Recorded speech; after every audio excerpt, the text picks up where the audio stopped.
السلام علیکم دوستو۔ آج آپ کی کہانی کا عنوان ہے دوست کی تلاش۔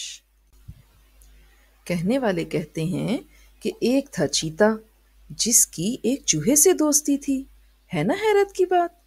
کہاں خونخوار چیتا اور اس کے مقابلے میں ننھا سا چوہا، مگر ایسا ہی تھا۔ بات دراصل یہ ہے کہ چیتا تھا بے حد بد مزاج۔ اس کی بدمزاجی کا یہ عالم تھا کہ دوسرے چیتے بھی اس کی پرواہ نہیں کرتے تھے۔ جس کی زبان بری ہو اسے بھلا کون پسند کرے گا؟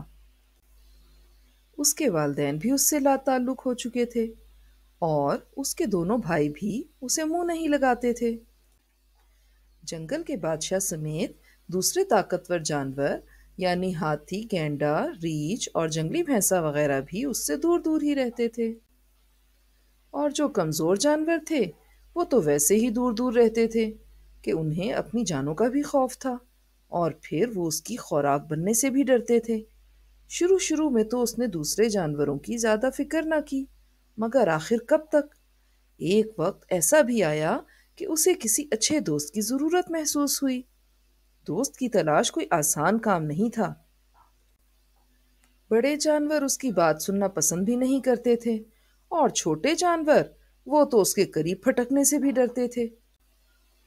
ایک دن وہ اداسی کے عالم میں گھوم رہا تھا کہ اسے ایک ننھا سا چوہا نظر آیا۔ چوہا اسے دیکھ کر فوراً بھاگ کر قریبی بل میں چھپ گیا۔ چیتا بے حد دوستانہ انداز میں بولا، تمہیں مجھ سے ڈرنے کی ضرورت نہیں، میں تمہیں اپنا دوست بنانا چاہتا ہوں۔ چوہے کو اس کی بات سن کر بالکل بھی یقین نہ آیا۔ وہ اپنے بل سے منہ نکال کر بولا، تو تمہیں دوست کی تلاش ہے؟ چیتا اپنی طبیعت کے برعکس نرمی سے کہنے لگا، ہاں، مجھے ایک دوست کی تلاش ہے، کیا تم میرے دوست بنو گے؟ چوہے کو اپنے کانوں پہ یقین نہ آیا۔ اس نے محتاط انداز اختیار کیا، کہاں تم اور کہاں میں، ایک ننھا سا چوہا، ہماری دوستی کیسے ممکن ہے؟ چیتا اپنی بات پہ زور دیتے ہوئے بولا، کیوں ممکن نہیں؟ میں تمہارا خیال رکھوں گا، تم بس میرے دوست بن جاؤ اور مجھ سے اچھی اچھی باتیں کیا کرو۔ یوں وہ دونوں دوست بن گئے۔ چیتے کا جب بھی باتیں کرنے کو دل چاہتا تو وہ اپنے دوست چوہے کے پاس آ جاتا اور وہ دونوں ڈھیروں باتیں کرتے۔ دوستی کے باوجود چوہا ہمیشہ اس سے ایک ضروری فاصلہ رکھتا، اور اس کی کوشش ہوتی کہ جب بھی ان کے بیچ گفتگو ہو تو وہ اپنے بل سے زیادہ دور نہ ہو۔ چیتا بھی اس کی احتیاط کو سمجھتا تھا۔ ایک دن ہنس کر کہنے لگا، تم خواہ ہی مجھ سے ڈرتے ہو، میں تمہیں بھلا کیوں نقصان پہنچاؤں گا؟ تمہاری میرے سامنے حیثیت ہی کیا ہے؟ تمہاری حیثیت تو میرے سامنے گوشت کی ایک بوٹی سے زیادہ نہیں، اور تم جانتے ہی ہو کہ میں تو ایک وقت کی خوراک کے طور پر سیروں کے حساب سے گوشت کھاتا ہوں۔ چوہے کو اس کے مغرورانہ انداز سے دکھ پہنچا، مگر اس نے جواباً کچھ نہ کہا۔ ایک دن وہ دونوں باتیں کر رہے تھے۔ چوہا حسب معمول اپنے بل سے منہ نکال کر اس سے باتوں میں مشغول تھا۔ چیتا بولا، اس جنگل میں آزاد پھرتا ہوں، سب مجھ سے ڈرتے ہیں، اور مجھ سا خوبصورت جانور اور کوئی نہیں ہوگا کہ میرے جسم پہ پڑی دھاریاں اور کسی جانور کے جسم پر نہیں ہیں۔ چوہے نے جواباً کہا، میں تو اپنی اس چھوٹی سی کھوہ میں خوش اور محفوظ رہتا ہوں۔ تمہیں کیا پتا کہ آزاد دنیا میں گھومنے کا مزہ ہی کچھ اور ہے۔ میری طاقت سے سبھی ڈرتے ہیں اور وہ مجھ سے محفوظ رہنے کی کوششیں کرتے ہیں، اسی لیے تو تم بھی بل میں چھپ کر بیٹھے رہتے ہو۔ چیتے نے ایک زوردار قہقہا لگایا۔ تم میں ایسی کیا خاص بات ہے جو دوسرے جانوروں میں نہیں؟ چوہے نے جل کر پوچھا۔ چیتے نے فخریہ لہجے میں جواب دیا، شاید تم نہ جانتے ہو کہ میں تمام جانوروں سے زیادہ لمبی چھلانگ لگا سکتا ہوں اور سب سے تیز بھاگتا ہوں۔ چوہے نے اچانک ایک ایسا سوال پوچھ لیا کہ چیتا غضبناک ہو گیا۔ اس نے پوچھا، اچھا، یہ بتاؤ کہ کیا تم اپنے خاندان والوں کا خیال رکھتے ہو؟ میرے خاندان کا ذکر مت کرو، چیتا ہمیشہ اکیلا شکار کرتا ہے اور اسے کسی خاندان کی ضرورت نہیں ہوتی، چیتے نے تل ملا کر جواب دیا۔ وہ تو ٹھیک ہے، لیکن میں نے تمہارے دونوں بھائیوں کو اکٹھے شکار کرتے ہوئے دیکھا ہے۔ چوہے کی بات نے چیتے کو تڑپا دیا۔ وہ بولا، وہ دونوں تو بزدل ہیں، اس لیے اکیلے شکار نہیں کرتے۔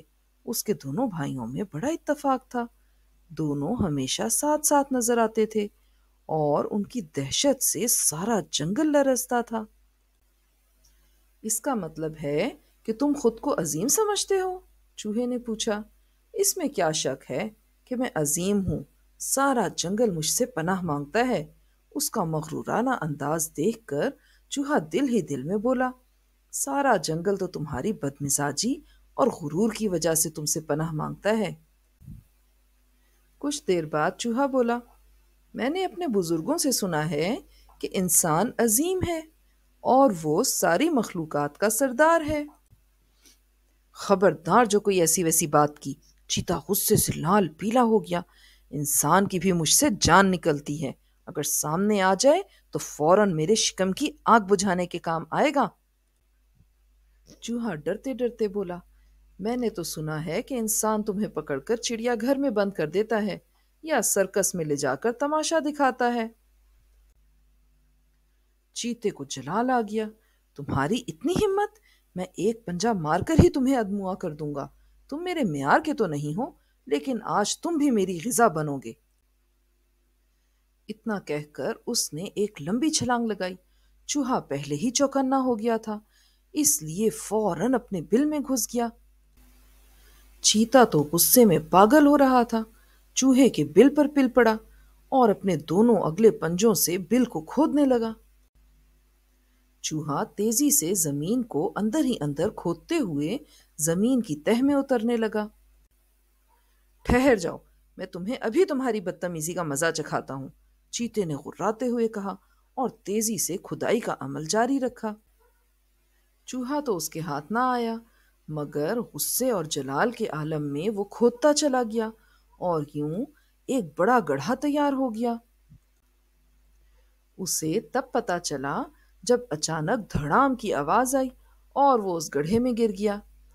بچوں، اسی لیے کہتے ہیں کہ غصہ نہیں کرنا چاہیے، کیونکہ غصے کے عالم میں کچھ سجھائی نہیں دیتا اور عقل بھی کمزور ہو جاتی ہے۔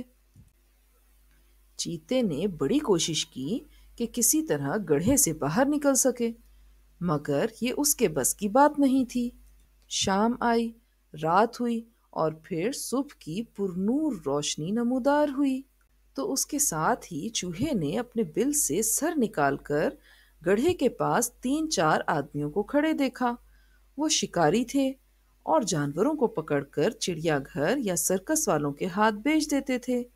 پہلی بار انہیں ایک آسان شکار ملا تھا۔ جب وہ چیتے کو لے کر چلے گئے تو چوہا اپنے بل سے باہر نکلا۔ وہ اداس اور افسردہ تھا، خود سے کہنے لگا، میرا واحد دوست اب کسی چڑیا گھر یا سرکس کی زینت بن جائے گا، نہ جانے وہاں اسے کوئی دوست بھی ملے گا یا نہیں۔ یہ بات سوچتے ہوئے اس کی آنکھوں میں 2 ننھے سے آنسو چمک اٹھے۔ اگر آپ ہمارے چینل پر نئے ہیں اور آپ کو یہ کہانی پسند آئی ہے تو ہمارے چینل کو سبسکرائب کر لیں تاکہ آگے آنے والی مزیدار کہانیاں آپ تک بر وقت پہنچ سکیں۔